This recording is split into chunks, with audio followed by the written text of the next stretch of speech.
Hey, it's Joddie Taylor of SnackySays. Welcome back to my podcast, the SnackySays podcast. Today I am chatting about this and that. Let's hop on into it. So, first of all, I was sitting here in a chair. Okay, stop. I am sitting in a chair. I'm sitting here drinking my coffee and I'm reading a webtoon. I haven't spoken about webtoons in a while, right? If you don't know, webtoon is an app. It's a Korean app, and you can read digital comics. The digital comic I'm reading this morning is Reporting for Duty, Duchess. It's one of my favorites. It has like this leisurely pace to it. Sometimes when I read digital comics, it can feel like, where are we going here? Why is this story arc dragging? Now there's a cliffhanger. I have to wait for next week. But there's something about this one. It's so evenly paced. It's just like a treat. It's one of my favorite digital comics. I'm not doing it justice, but for a little description, there's someone. Her name is Yuna. She's in Korea. She's a captain in the military. She has an accident on the battlefield, and when she wakes up in her good friend's like romantic novel, not as the lead or the protagonist, but as like a supporting character. And she changes her fate because she knows that this character has like a bad ending, tragic ending, and she's like, nah, not today. And so she slowly begins to change things, and she has a what I will call a love interest or two or three because she's amazing and she's done a 180 from the character, from who they think she is or who she was. And it's all done in a really, really great way. Don't just take my word for it. Check it out on Webtoon. I'll put a link in the show notes. Webtoon, you can usually read the first, 10 comics or so for free on their website before you have to start reading it on the app. I'm pretty sure that's how it goes. Okay, next up, I have plans today. I'm sitting here like I don't have anything to do, but after I finish this coffee and after I finish reading this episode, I am going to get up, clean up a little bit. Then I'm meeting up with my friend. We're gonna walk on a trail. Yay! I don't know if you know this, but I love to hike, and I don't do it that much. I guess this isn't a hike because it's just a walk, but it's the start. It's the start. This year, I'm making a commitment to go hiking, so look forward to hearing about that. I was gonna say later this year, but it'll probably be as soon as this spring, maybe in the next couple of months. And then after that, we're meeting up with another friend for lunch at 11:30. That's right. If you ask me what time I want to meet up, I'm going to pick the earliest time. When all is said and done, I will be back home before 1 o'clock. And bonus, we picked some place that's actually really closest to where I am. So yeah, today's going to be a good day. I can feel it. A little exercise, a little camaraderie, some food. I'm back home again. What else did I want to talk about? Recycling in the environment. I actually have been meaning, and maybe I still will record an episode just about the environment and how I am learning to find simple ways to be more environmentally friendly. Like, for example, no one is ever going to accuse me of actively conserving water. That's something I really need to do something about. I do think there are some things that I do consistently well and that everyone can. Not my things. Like, you're probably thinking, what? You run the water when you brush the teeth? Who are you? Who does that? Yes, I'm ashamed to say I need to not do that. However, there are other things I do. So where I'm going with this, what this has to do with you is there are things, low-hanging fruit in your life, in your environment that you can do to help our environment be a little bit better. So some things that I have done recently, I'm going to be honest. Well, of course I'm being honest. I came across accidentally. So for example, I was walking through Target and I saw some dryer balls. And I was like, oh, dryer balls. I'm intrigued. I don't use dryer sheets. Just because I don't. I generally hang out my clothes. I have a clothes rack. That was a habit I got into in Korea because all my apartments came with, except the last one, except the last two. But I moved quite a bit. So I probably had 5, 6 apartments while I was in Korea. But all of them, except the last two, came with the washing machine. None of them came with a dryer, even had a hookup for a dryer. Like, so I got into this habit of using a clothes rack, which even before Korea, if I had access to a clothesline or I could hang up my clothes, all the better. So that's one thing. So I don't generally use dryers all that much. So that's my little way of saving, conserving energy. But so I got these dryer balls. I do use them for blankets. They're woolen dryer balls, I believe. And if you don't have dryer balls, I believe you can use tennis balls, but do your due diligence. Instead of using a one-use dryer sheet, you can use these balls over and over again. I think for as long as 2 years. I'm going to put a link in the show notes because I actually read up a little bit on this. It's a Southern Living article. I think it's all about dryer balls. Let me see if I can get it in front of me. Great. Now I can't find it, but I will put it in the show notes. Wait, let me check one more, please. And this reminds me of something else I want to talk about. Let's see. Okay, here we are. Dryer balls are also more eco-friendly because they help reduce drying times, saving on water and power usage. They last longer too, so they cut down on the waste of single-use dryer sheets. And that is from Southern Living. .com. I'll put the link in the show notes. The other thing I wanted to talk about, okay, real quick. Chaotic organization, exactly what just happened. So I know that I have things. I have notes, I have index cards, I have stuff in my notebook. This is a draft. I have Google Docs. This is a Substack draft where I started to put together an episode on being green, how it was easy to be green, or it could be easy to be green. So that was there. I am looking for something, and maybe you're already thinking, Joddie, Trello, Notion, just put everything in one single notebook. I hear you, but if you have something you really love to use to organize your notes, please let me know. Okay, let me get back to the environment and some simple things that I've accidentally come across. Store drop-off bin for plastic bags. Those are your grocery store bags, Ziploc bags, bubble wrap, the bag that your bread comes in, like that. I passed this bin dozens of times and I never noticed it. Simultaneously, for years now, what's been bothering me about grocery bags, and I usually walk with my tote bag, so I have my tote bag when I go to the supermarket. If I get a bag, then I put it to the side and I'm like, how am I going to recycle this? Where is the drop off? I had no idea. So I must have mentioned this to my friend a few months ago, and she said, oh, you can just drop it off. And I knew that. I knew that Walmart did it too, but where was this drop off? In my mind, it was like a sketchy, why did I think this? I don't know, but it was like a sketchy part of the supermarket. On my mind. Anyway, one day I had 6 bags. I had been saving them since she told me there was definitely a store drop off. And I don't get bags all that much. Asterisk. Please see below. Wait a moment. So I go with these bags. I'm walking around and I'm looking for this sketchy place to drop off the bags. I can't find it. And at the same time, I have groceries with me. I'm collecting what I'm going to buy. So finally, I walk up to somebody and I'm like, hey, where's the drop off? And he points to the front door and he goes, oh, it's right by the door. What? So I put my groceries down. I'm in a phase where I don't ever get carts. I just take what I can carry. It's a way for me to get in steps and exercise because I only get a little bit at a time and then I have to go back and then I walk back and there's some steps, 2,000 steps. Anyway, so I go and I look at this bin and it has this long list of things that you can put in this bin. And I just feel so awful because I think of the bubble wrap that could have been recycled in this bin. So ever since then, I have a bag in the kitchen, usually a paper bag, or a tote bag. Why? Because when I go to the supermarket, I take those things out, I put in the recycle bin, I walk into the supermarket and I buy something, and then I leave using the bag that I walked to the supermarket with. But anyway, so now I have this bag in the kitchen, and I'm astounded. I am astounded how much plastic, how much packaging I use, and it makes me feel really uncomfortable and guilty just how much plastic I was sending out into, landfills? The ocean? Shudder.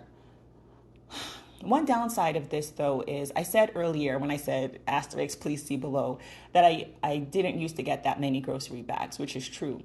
But now that I know I can recycle it, I feel like I am getting more grocery bags. So that's something I need to curb. So if I'm out for a walk, Before, if I was out for a walk and I passed the supermarket and I thought of something I needed, I wouldn't get it. I would just come back later or the next day because it's usually not an urgent need. Now I'm like, because I don't have my tote bag on me. Sometimes I just walk out, without, a whole bunch of stuff on me.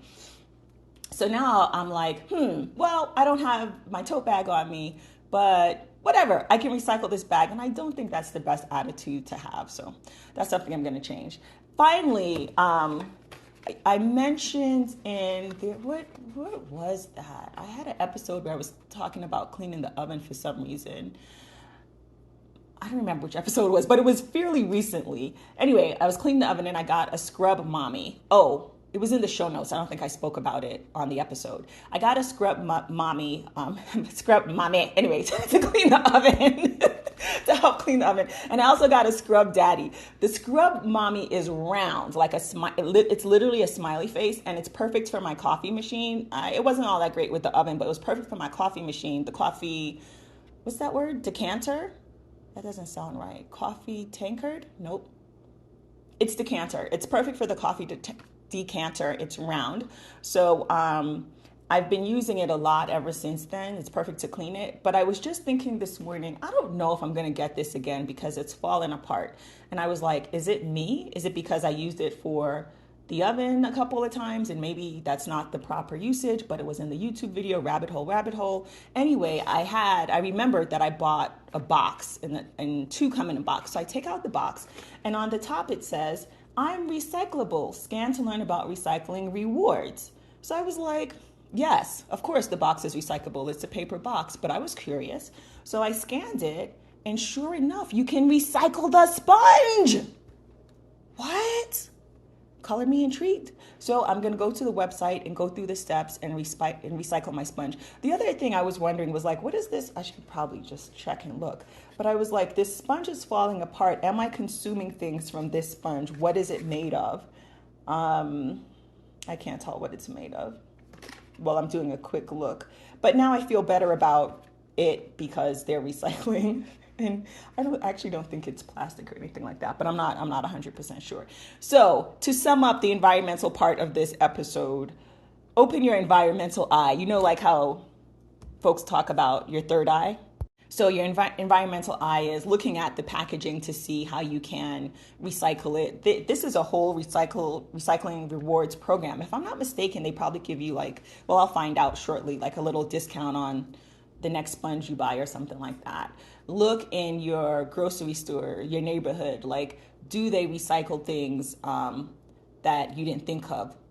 Look for ways that you can help the environment. If you actively look and not accidentally bump into things like me, I think it's a better experience. Why am I fooling around with this? Put it down. It's a better experience, and you won't feel guilty. If you're like me and you feel guilty about these things, I feel really guilty about that bubble wrap that I threw out a few months ago. Who knows where it ended up? And I could have recycled it. So open your environmental eye and just look for low-hanging fruit. Everyone is different, right? So do what you can, do what you feel comfortable doing. Years and years and years ago, I volunteered to clean up the streets in my neighborhood. This is on Nostrand Avenue in Brooklyn, New York.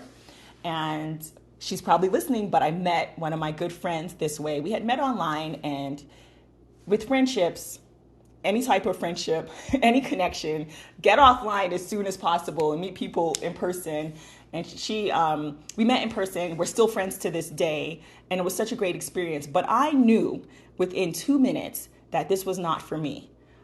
I was grossed out. I was like, I don't want to do this. I would just rather write a check to the neighborhood association. I don't want to clean it up. So do what you can.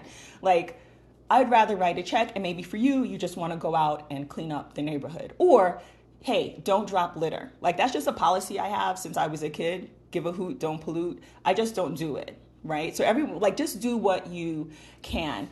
On that note, there was a lady in my old neighborhood who used to walk around with, looked like a pooper scooper, but it wasn't that. It's to pick up garbage, but I forget what you call it. Every day she would go on a walk with her husband. They walked the dogs, and she would pick up litter as she went. Every day. Number one, that was amazing. And number two, there was way too many people dropping litter in that neighborhood. She shouldn't have been so busy every day picking up that litter. So it's kind of hey, and the funny thing is too, where I would see her walking, there was one garbage can not that far from where she was always picking stuff up. It's like, if there's a garbage can, put it in the garbage can, don't drop it. So yeah, low-hanging fruit environment. Anything else I wanted to talk about? Yes, but I think I really am going to do a whole episode. This feels like a whole episode on the environment. So let me add it. Thrift stores. Thrift stores, you can reuse. You can buy things secondhand. That's good for the environment. I'm going to put a link in the show notes. You can take it the next step and go to a thrift store that has a recycling program. Deseret, Deseret. They have locations all over the U.S., quite a few locations. They might have one in your town, your state. That's some place you can go to. Also, when buying clothes, I did not do this intentionally. Again, I've kind of stumbled upon these things, but I have a couple of Adidas pieces, leggings that are made from recycled materials. And I love that. And I'm going to be more intentional moving forward. So I guess this is the this and that environmental episode. We'll see. What else? Oh, one more thing about the environment. I keep calling it the environment. Is that the right? Whatever. Reusable Ziploc bags. This is something that in theory, just like cleaning up the streets, cleaning up litter, in theory, I can get behind. But in the practical sense, like doing it, I'm just not convinced that. I'm convinced they're reusable, but I just don't think they can be cleaned properly. So if you use it to marinate, which I've seen on YouTube videos, in my mind, I should try it and just not be like, I'm not convinced. But in my mind, it'll always smell like garlic. In my mind, you're never going to get that olive oil out. Let's end here. That's my this and that chat. Oh, one more thing. I promise. Last thing. Washi tape. Washi tape. I know that I am super late to washi tape. Super late. But I got some washi tape. Christina Yu, her cherry, Cheery. I know that it sounds like cherry the fruit because whenever I look at the transcripts, when I mention her, it comes out as cherry. But I mean cherry. Whatever. Cherry. Cherry Studios. I got one of her mystery grab bags. And like you just buy it, I think it was $15 or something like that. And one of the things, so I got a washi tape, a keychain, sticker, and maybe a cat pin, super cute, black cat. So I'd never had washi tape before, and I was like, oh, cool. And so I started using it in my notebooks and like to stick things up, and it's reusable. You can use it over and over again, and I do. And then that led me to order another one, just washi tape from her. This one has sushi. The first one had tigers on it. And then I was in the stationery store the other day, and I got this one that you can't see with stars and circles on it. Yeah, I like it. Do you care? I'm going to post this. I am going to post it. This is just me chitty chatting. Okay, so today I chatted about the environment, what I was going to do today, and washi tape. Was there anything else? Oh, and chaotic organization. I'm organized, but it is chaotic. And I need a system that is all in one place. I think it should be digital because going back to our theme of the environment, I don't want to have all these notebooks piling up and then worrying about shredding them and recycling them and discarding them. But I could never stick to digital note-taking or digital forms of organization. But I feel like that's the direction I should go in. So if you have any thoughts or recommendations, please let me know. All right, that's it. I'm going to finish this coffee. Oh, and finish my webtoon, finish reading Reporting for Duty Duchess. I'm going to put all these links in the show notes. You got this far. I appreciate you. Thanks for listening to me yippee up this morning or whenever you're listening to it. It might not be morning. If you enjoyed this episode or any of my podcast episodes, please share with a friend or three. And if you haven't already, please subscribe at joddie.substack.com. That's JODDIE.substack.com. Thank you so much for listening. Take care.